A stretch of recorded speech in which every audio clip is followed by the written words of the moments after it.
আসসালামু আলাইকুম সুপ্রিয় দর্শকবৃন্দ, আশা করছি আপনারা সবাই অনেক ভালো আছেন। দেশ এবং দেশের বাইরে যে যেখান থেকে দেখছেন সবাই সুস্থ আছেন, সুন্দর আছেন, নিরাপদে আছেন। এই শুভকামনা নিয়েই শুরু করছি আজকের নতুন একটা এপিসোড। আজকের এপিসোডে থাকছে কিন্তু দুইটা ভীষণ চমৎকার রেসিপি। আর সাধারণত এই টাইপের রেসিপিগুলোই আমরা বেশি পছন্দ করে থাকি।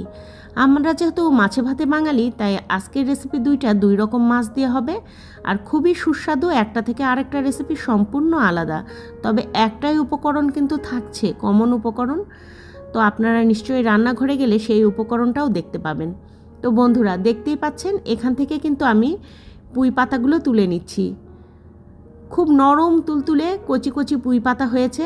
এর আগে খানিকটা ডগা কেটে খাওয়া হয়েছে, তারপরে আবার এরকম পুঁই পাতাগুলো হয়েছে, তাই ভাবছি পুঁই পাতাগুলো আজকে তুলে নিই।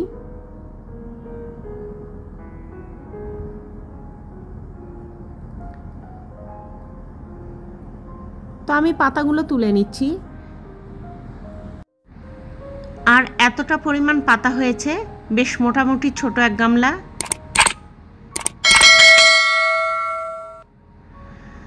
পাতাগুলো আমি দেখছিলাম আর নিচে রান্নাঘরে কিন্তু চলে এসেছি বন্ধুরা অলরেডি। আর পাতাগুলো ছোট ছোট করে মাঝখান থেকে কেটে নিচ্ছি এরকম টুকরো করে, যাতে সুবিধা হয়।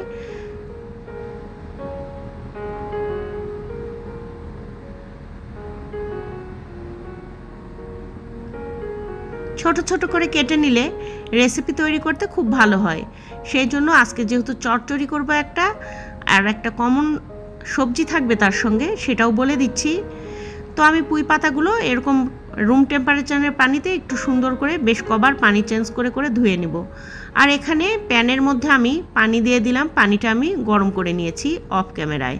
আর সেই গরম পানির মধ্যে শুটকি মাছ দিয়ে দিলাম। এই শুটকি মাছগুলো আগেই ভেজে কৌটায় করে রেখেছিলাম, এগুলো বাজারের কেনা শুটকি মাছ।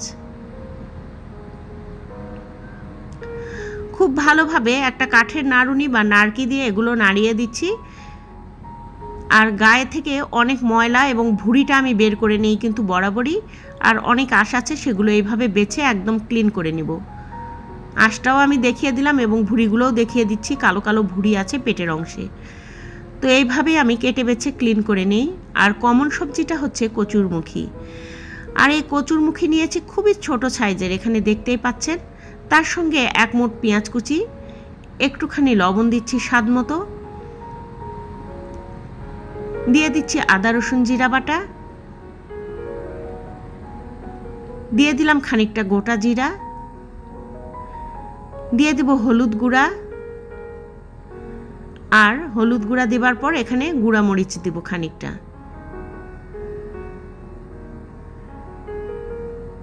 এই হলো মশলা। এখন খুব ভালোভাবে এগুলো হাত দিয়ে মাখিয়ে নেব। খুব সুন্দর করে চেপে চেপে একটু মাখিয়ে নিচ্ছি। এখন এর মধ্যে আগে থেকে ধুয়ে পরিষ্কার করে পানি ঝরিয়ে রাখা পুঁইশাক দিয়ে দিচ্ছি।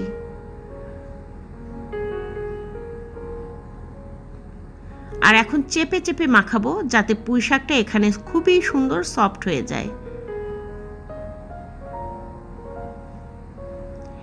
এইরকম করে রেসিপি আমার শাশুড়ি মা তৈরি করতেন, আর এই রেসিপিটা আমি গ্রামে গিয়ে ওনার কাছেই শিখেছি। এরকম করে আমার মায়ের বাড়িতে আমি রান্না কখনোই খাইনি, আমার শাশুড়ির কাছে আমার এই রেসিপিটি শেখা। কচুরমুখী আর পুঁইশাক খুব ভালোভাবে মাখিয়ে নিলাম। এখন আগে থেকে ধুয়ে কেটে বেছে পরিষ্কার করে রাখা শুটকি মাছগুলো এর মধ্যে দিয়ে দিচ্ছি। এটা যে কোনো মাছ দিয়ে আপনারা করে নিতে পারেন। এখন আমি আলতো হাতে মাখিয়ে দিচ্ছি।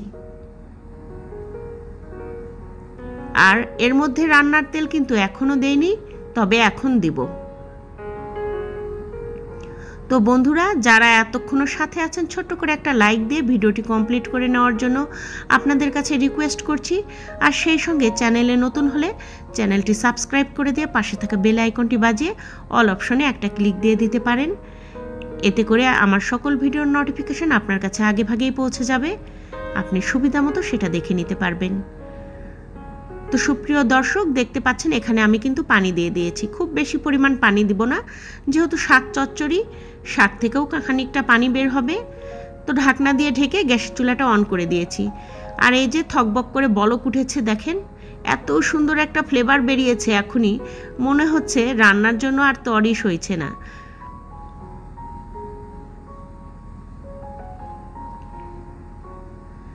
একটু লবণ চেখে দেখলাম,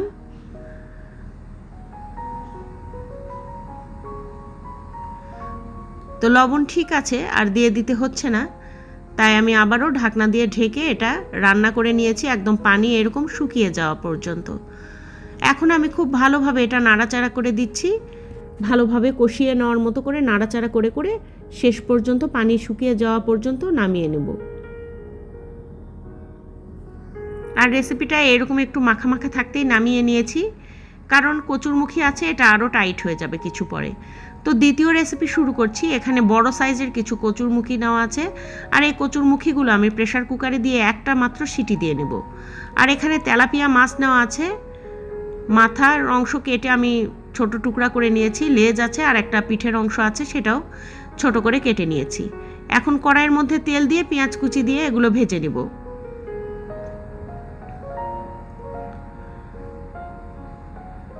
দ্বিতীয় রেসিপিটাও কিন্তু খুব সহজ এবং সবাই জানেন, এটা কচুরমুখীর ঝোল মাছ দিয়ে, এটা খেতে কিন্তু খুবই ভালো লাগে। গোটা জিরা ফোড়নের জন্য দিয়ে পেঁয়াজগুলো একটু ভেজে নেওয়ার অপেক্ষা করছি।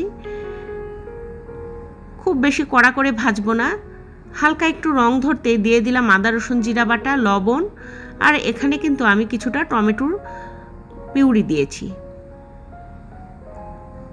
শীতকালে টমেটোগুলো আমি পিউরি তৈরি করে নিয়ে ডিপ ফ্রিজে সংরক্ষণ করেছি পানির বোতলে, তো সেখান থেকেই একটা একটা করে বের করে নিয়ে রান্নায় দিই আর কি।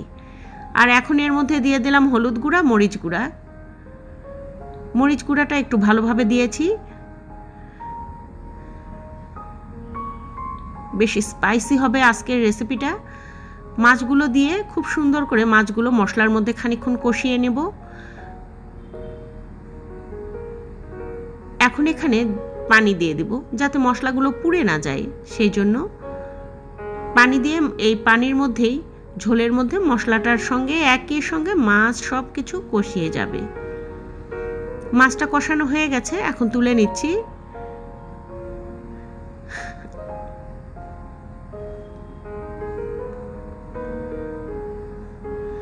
আর ওই যে প্রেসার কুকারে একটা মাত্র সিটি দিয়ে নিয়েছিলাম, এরকম করে রান্না করে দেখবেন কচুরমুখীর তরকারি খুবই দ্রুত রান্না হয়। তো এখন সেগুলো মশলার মধ্যে ঢেলে দিয়ে কষিয়ে নিচ্ছি। খুবই দ্রুত কষানো হয়ে যায়, যেহেতু কচুরমুখীটা আগে থাকতে সেদ্ধ করা আছে, তাই খুব বেশি সময় কিন্তু লাগে না। 20-25 মিনিটের মধ্যে এই রান্নাটাও কমপ্লিট হয়ে যায়। এখন মাছ দিয়ে ঝোল দিয়ে খুব ভালোভাবে এখন ফুটিয়ে নেব। ঝোলটা একটুখানি কমে গেলেই নামিয়ে নিতে হবে। লবণ ঝাল চেখে দেখেছি, আলহামদুলিল্লাহ একদম পারফেক্ট। এখন ঢাকনা দিয়ে ঢেকে দিলাম। আর কিছুক্ষণ পর এই যে থকবক করে বলক হয়ে এরকম হয়েছে, দেখতে পাচ্ছেন। তো বন্ধুরা, এখন আমি এই চুলার জালটা অফ করে দিলাম, আর একটা সার্ভিং বলে এটা কিন্তু সার্ভ করে দিয়েছি। তো এই ছিল আজকের ছোট্ট ছোট্ট দুইটা রেসিপি। আপনাদের কাছে আশা করছি রেসিপি খুবই ভালো লেগেছে। ভালো লাগলে সাথেই থাকবেন। আজকে বিদায় নিচ্ছি, দেখা হবে আবার। আল্লাহ হাফেজ।